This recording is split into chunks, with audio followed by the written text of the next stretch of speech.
Naglabas ng resibo ang champion surfer na si Filmar Alipayo na very much together pa rin sila ng kanyang fiancé na si Andy Eigenman.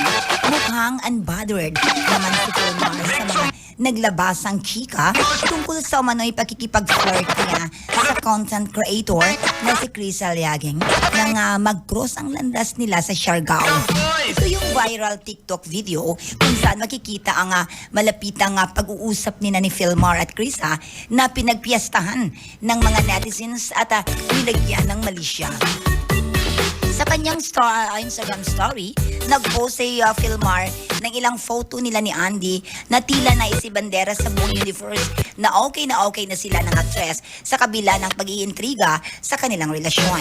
Magkikita naman sa isang photo na ibinahagi ni Filmar ang sweet na posting nila ni Andy kasama ang mga anak nilang si Leo. Ang inilagay niyang caption sa kanyang IG post ay National Couple Day, post your other half heart with heart emoji.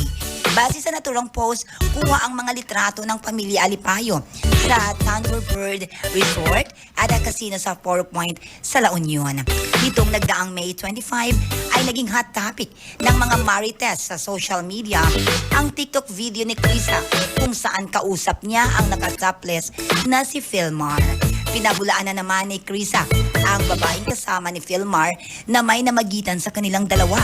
Inamin naman niya nakasalanan din niya kung bakit sila nai-issue ngayon ng fiancé ni Andy, pero inuulit-ulit niyang walang landian na nangyari. Ayun.